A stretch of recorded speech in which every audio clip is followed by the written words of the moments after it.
मेरे प्यारे स्टूडेंट, आज हम बात करने वाले हैं आपके सामाजिक विज्ञान के एक महत्वपूर्ण चैप्टर के बारे में। बात करें हम इतिहास का पहला चैप्टर है यूरोप में राष्ट्रवाद का उदय।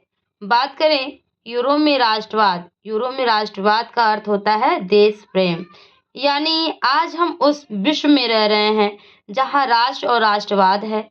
अब हम उस मध्य युग का अध्ययन करने वाले हैं जिसमें एक राष्ट्र से जुड़ा होने के कारण राष्ट्रवाद एक शिशु रूप में था, जहां प्रसिद्ध इतिहासकार एरिक हॉबबॉय का एक कथन था कि आधुनिक राष्ट्रों का अद्वितीय रूप से उनकी आधुनिकता में निहित होती है। आज से लगभग 250 वर्ष पूर्व राष्ट्रवाद का विचार उपजा और उसने अनेक भूभागों को एकता के सूत्र में बांधा था, जहाँ प्रक्रिया ने अनेक राष्ट्र युद्ध में टकराव और वैचारिक संघर्ष हुए थे। जहां आइए राष्ट्रवाद के उदय में का शुभारंभ यूरोप के संदर्भ में करते हैं।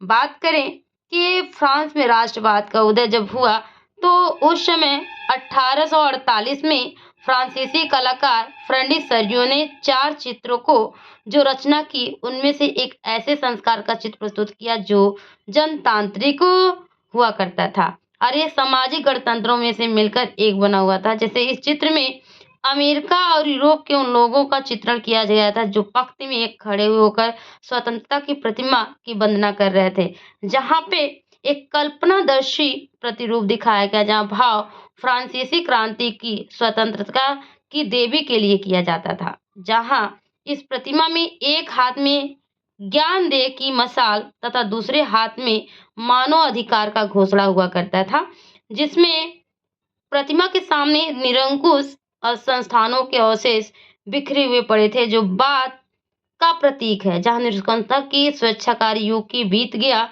और यहाँ सरयू की एक कल्पनादर्श यूटोपिया में विश्व भर के लोगों को एक अलग राष्ट्रों के समूह में पृथक यानी अलग अलग राष्ट्रीय वस्त्रों में दर्शाया गया था। जहां बात करें यह दृश्य स्वतंत्रता की मूर्ति के द्वारा नेतृत्व करने तथा फ्रांसीसी क्रांति की झलक तिरंगे में व्यक्त करने का भाव दर्शाता करता है। ये राष्ट्र राज्य की अवधारणा का विकास यह प्रतीक है कि एक शक्ति के रूप में राष्ट्र का विकास हो सके।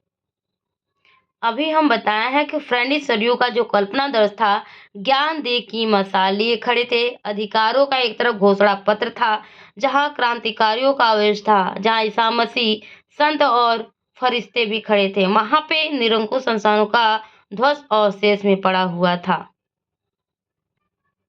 अब हम बात करें फ्रांसीसी क्रांति।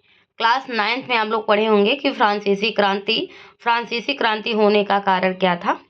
उस समय 14 जुलाई 1789 को एक फ्रांस की क्रांति हुई थी, जहां पे देखा गया कि सामाजिक कारण, राजनीतिक कारण, वैचारिक कारण, बहुत सारे ऐसे कारण थे। लगभग 200 वर्षों तक ये शासन किया गया था और उस समय बोर्बो वंश चल रहा था। ये तो 1789 की एक क्रांति थी, जहां पे देखा गया राष्ट्रवाद को सबसे पहले अभिव्यक्ति देने का श्रेय 1789 में संपन्न होने वाली एक फ्रांसीसी क्रांति को कहा जाता है, जहां फ्रांसीसी क्रांति ने यहाँ नागरिकों को निरंकुशवाद से मुक्ति दिलाकर राजनीति और संवैधानिक नवी जो विचारधारा थे उसको प्रभाव में राजतंत्र का विनाश करके प्रजातांत्रिक राज्य के गठन कर लिया था। जहां फ्रांस में क्रांतिकारियों ने लोगों में सामूहिक पहचान की भावना जागृत की। उन्होंने पृथ्वीभूमि और नागरिक जैसे शब्दों को लोकतांत्रिक बनाया। इन्हें मानने वाले जिस संयुक्त समुदाय का उदय हुआ, उन्हें संवैधानिक समान अधिकार प्राप्त थे। जो नया फ्रांसीसी झंडा तिरंगा चुना गया, उससे पूर्व झंडे का स्थान ले लिया गया। इसमें स्टेट जनरल का चुनाव अब सक्रिय नागरिक के रूप में होने लगा था, जहां उस समय नेशनल असेंबली कर दिया गया था, जहां पर अब राष्ट्र के लिए नई स्तुतियां रची गई थी, जहां निर्माण शपथ ली जाती थी, जहां शहीदों का नमन किया जाता था। केंद्रीय प्रशासनिक व्यवस्था के फलस्वरूप सभी नागरिकों के लिए समान कानून बनाए जाते थे, जहां फ्रेंच को राज्य की साझा भाषा घोषित किया गया था। वहां पे हम बात करें लुई 16वां का अंत राजतंत्र प्रजातंत्र से शुरू हुआ, समाप्त कर दिया गया था। उस समय जैकोबिन क्लब की स्थापना भी की गई थी। बात करें सामूहिक एक पहचान की भावना दी गई थी, जहाँ पे पृष्ठभूमि और नागरिक पे जोर दिया गया। नेशनल असेंबली का गठन भी किया गया। नेशनल असेंबली का गठन एक समान नाप तौल की पद्धति अपनाई गई, जहाँ फ्रांसीसी ध्वज तिरंगा चुना गया था, फ्रेंच भाषा चुनी गई थी। जहाँ बात करें कि क्रांतिकारियों ने घोषणा की फ्रांसीसी राष्ट्र का लक्ष्य यूरोप के लोगों का निरंकुशवाद शासकों से मुक्त कराना और तथा फ्रांस यूरोप के राष्ट्रों का इस कार्य में सहभागी बनेगा। फ्रांस की इस सूचना में यूरोप के अन्य देशों ने छात्रों और शिक्षित मध्य वर्गों का हलचल मचा दिया, जहां उन्होंने जैकोबिन क्लबों की स्थापना करने और प्रारंभ कर दिया, जिन्हें क्लबों ने फ्रेंच सेनाओं का मार्ग प्रशस्त कर दिया गया था।